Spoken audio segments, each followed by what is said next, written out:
Hey guys, how's it going? My name is Jimmy. I'm here with the Fuji Xe2 and the Xt1 as usual. We're talking about the self-timer function today.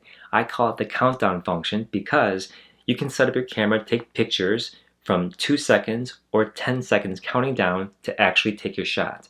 This can allow you to do lots of cool creative things, including being in the picture yourself or stabilizing a shot, for instance. In these next 10 or so tips, I hope to give you ideas on how to use your countdown timer in your camera. How you use it creatively is up to you, of course, and I'll go over that in future videos possibly. But in this video, other functions that work in tandem with the self-timer to ensure you get the best shot possible when using this mode. Let's go. How to actually use the self-timer. I'm going to use both cameras for this one. When I turn on the camera for the Xe2 and the Xt1, the menu is a little different. So when I press menu for the Xe2 with my right thumb and my left thumb, I'm going to press the Xe2 menu. Let's see here on the Xe2, if I go down to the bottom of menu number 1 here, you'll see self-timer is right there. It says off right now. Off means that when I press the shutter, the camera will take the picture immediately. If I press right here, I can adjust it to any of these, 10 seconds or 2 seconds.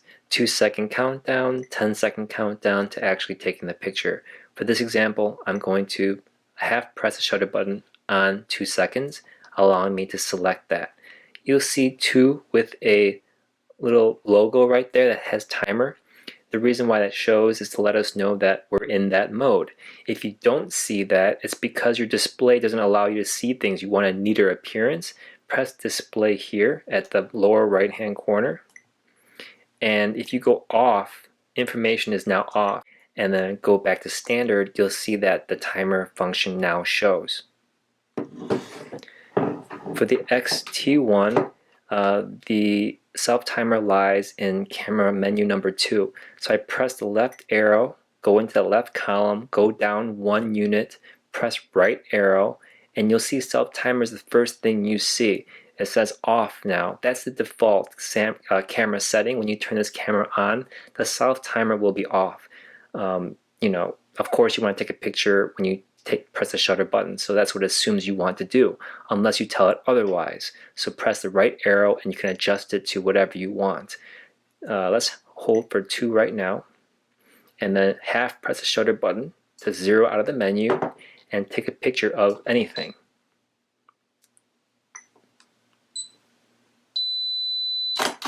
It took about 2 seconds, and you notice that it made that beeping and flashing during that period. I should let you know though, if you have it set to 10 seconds of a countdown, it does not beep and flash lights for the whole 10 seconds. It does it for the last 5. So it's not like your sound is broken or something like that, which we'll get into another point later. Now we've done that through the menu, there's got to be an easier way, right? Well, there is, through the quick menu. I'm in live view right now. That's when the quick menu works. So I'm going to press the quick menu in the top right hand corner of the Xe2, and then I'm going to press the Q with my left hand on the Xt1. If I go down and highlight the lower left hand corner of both cameras, you'll notice that the camera has a countdown of 2 seconds. That's what we last set it at. We can rotate this knob here on the Xe2 and Xt1 left or to the right, and it scrolls through the different choices that we saw before in the menu. This is a lot quicker, and you can access all the other parameters here anyway. So here is tip number 2. Using the self-timer function obviously allows you to take pictures of yourself by not having your arm as in the selfie shot. You can take more professional pictures of yourself amongst your scenery if you're on vacation, or with a friend or two, or if you're next to a sculpture, let's say. You can take a picture of yourself like that. So, for example, I'm going to go ahead and adjust by going to the Q menu and adjust the 2 to a 10. I want a 10-second countdown to give me time to get in front and position myself in front of the lens to make sure that I'm not a blur when I try to run into focus, right? So I'm going to half press the shutter button here, and I'm going to focus myself. Let's say I'm going to stand right in front of a sculpture, okay? So I'm going to be right over here. Okay, but obviously I'm not going to be there. I'm going to go ahead and focus on the sculpture and then press the shutter button. In this time, I run in front of the lens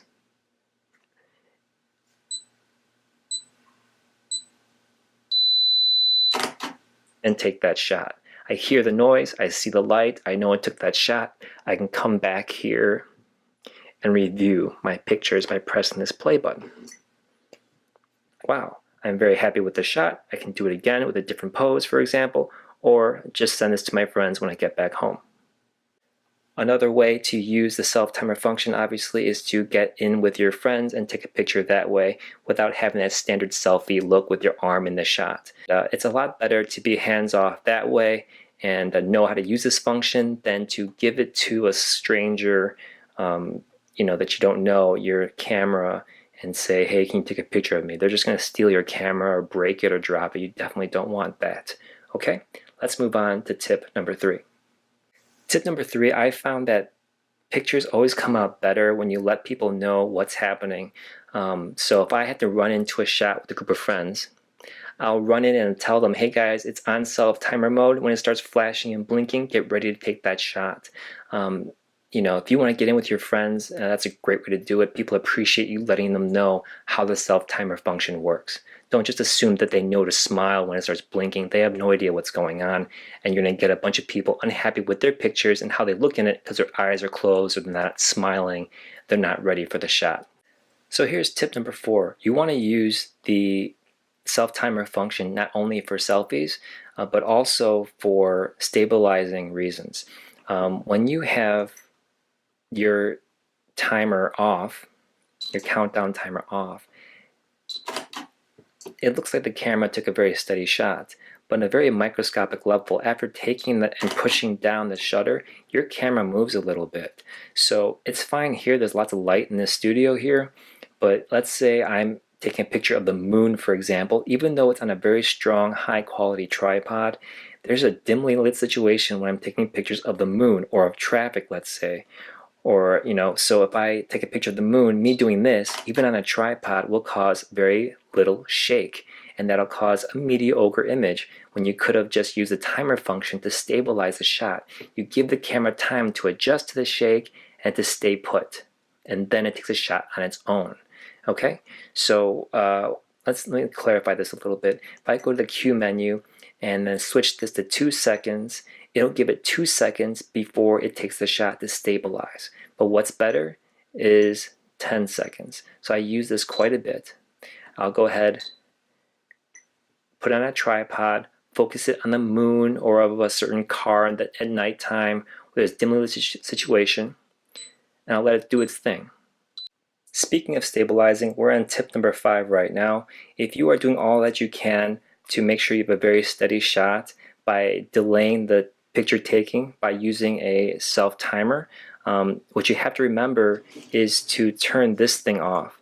This is a lens stabilizer. Our hands are shaky by nature, and this kind of compensates for that by whirring and all the cool mechanisms inside. It makes your shot look steadier than it really is. So if you have this on the self-timer mode, taking a picture of, let's say, a moon in very dimly lit situations, you want to make sure this is off, okay? Because you're already in a tripod, you're already not pressing your hands off in the camera, it's already still. You don't want this moving around and causing any sort of issues when you look at the picture later, okay? So turn that off if you have it on the lens. This camera doesn't have it on its lens, so some lenses have it and some lenses don't. Just make sure to be aware of that can also cause vibrations. So here's tip number 6. You'll notice that when I am taking a shot with a 2-second countdown, it makes a lot of piercing noises. Now this can be adjusted quite easily by, I explained this in a different video and more in depth. Just be aware that changing your system's sound preferences, while it's not permanent, can cause other issues with your camera. Not bad issues, just issues you need to be aware of. Nothing permanent. So I go to, let's say, menu, and then press left to go down to the first wrench menu, and this goes to sound setup, okay? And if I go to sound setup and press the right arrow, you see the operation volume is very high. So I can press the right arrow and adjust this to be quieter, louder, or completely off. Okay, I can press back to exit, or I can just press the shutter button here. Now I'm going to try, you'll see that my timer button is still up here.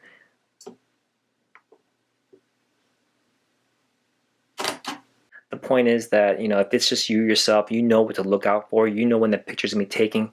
You don't need to bug people with that piercing, loud, beeping noise. But if you're taking pictures with a lot of people, they need to hear that noise because they don't know what to expect, okay? But of course, you would have explained it to them like I mentioned in a previous tip. This tip number 7 is what we're on right now. I'm on 10 seconds. It's a long time to wait. So instead of turning it on and off, just press the display back button. It kind of negates the timer altogether. So you don't have to be afraid of like waiting and being super sure about the timer and all that. You can always just press display back button and it negates it, just like that. Here's tip number 8. Did you know you can use burst shooting with your self timer? I bet you didn't know that. Yes, you can use the self timer with different filters and all these other cool functions and adjusting the parameters in your JPEGs. You can do that. But you can do burst shots, high and low, continuously high and continuously low shooting with your self timer. So what I'm trying to say is you can be completely hands off and still take multiple quick shots in a burst without you pressing anything. It's pretty cool. All you gotta do is set it up ahead of time. Now I haven't gone through burst shooting on my camera yet in any of these videos, but I'll go over it very briefly here. On the Xt1, you just go right here, you turn this knob to CH. That means continuously high shooting. It means it goes like this, boom, boom, boom, boom, boom, boom, boom. By continuously low, it goes like this, boom, boom, boom, boom. Okay, it's totally up to you. Depending on how fast it writes to your card, depends on how high of a class your card is to a certain degree, because at some point it doesn't really matter, but just leave it on continuously high for now for this example. For the Xe2, I'm going to turn on my camera here. There is no dial for that, so you go to the drive menu here by pressing my left thumb, and you'll see this right there go down 1. There's a high burst mode and a low burst mode. Go to the Q menu here and adjust the timer to be 2 seconds. Now all I'm going to do is press the shutter button once.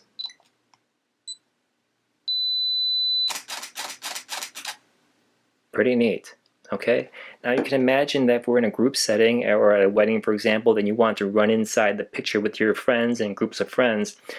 You explain to them, hey guys, in a second, this thing's gonna take a bunch of pictures, so just smile when you see the light blinking, okay? Everyone's great, everyone's on the same page.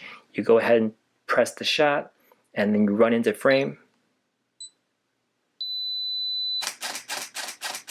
So during that series of shots, maybe someone has their eyes closed, maybe you have a better chance of everyone being happy with the way they look in that picture, okay? So high burst shooting is very cool when you're using this self-timer function.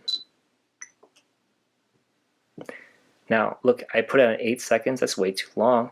I'm gonna press display back to stop it. I'm gonna go to the Q menu and adjust this to 2 seconds. I'm gonna run into frame here.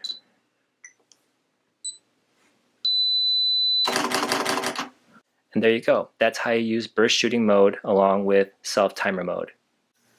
Okay guys, so we're at tip number 9. In fact, tip number 9 and 10 kind of blend together. They're about focus and aperture. If I want to take a picture of myself next to that monument over there or some sort of sculpture when I'm on vacation, I'll go ahead and take a focus on that sculpture itself, and then I'll run in front of it as close as I can. And I'll take that, and I'll wait for it to take the shot. For example, I'm centered dead on that deck of cards right now. And now I'm going to get right in front of it.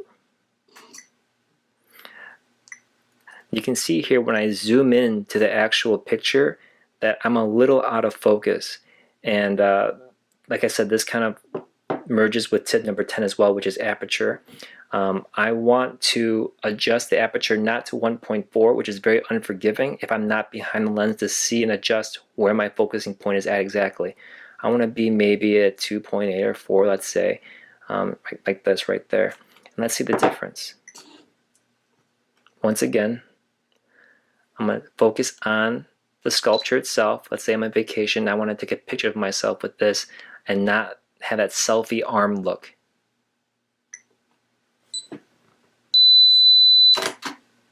Okay, if I press play here, you can see that I am far more in focus than I was last time. Okay, so the aperture has a lot to do with it.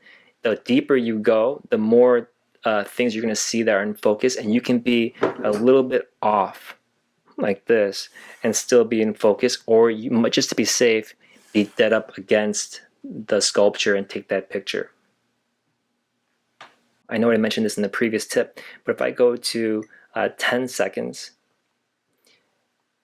and I take a picture of something, it's counting down, and I screw up the shot and I want to compose it a little better, instead of turning it off and turning it back on and taking that picture, crap, I noticed that the timer is now gone. So if I go to Q menu, you'll see it's off again. It kind of erased that setting, and that's just a default that the camera does, and some people don't like it, but I kind of understand why they do that. Okay, so all you got to do is go to 10 seconds or whatever you want to do, and then set that.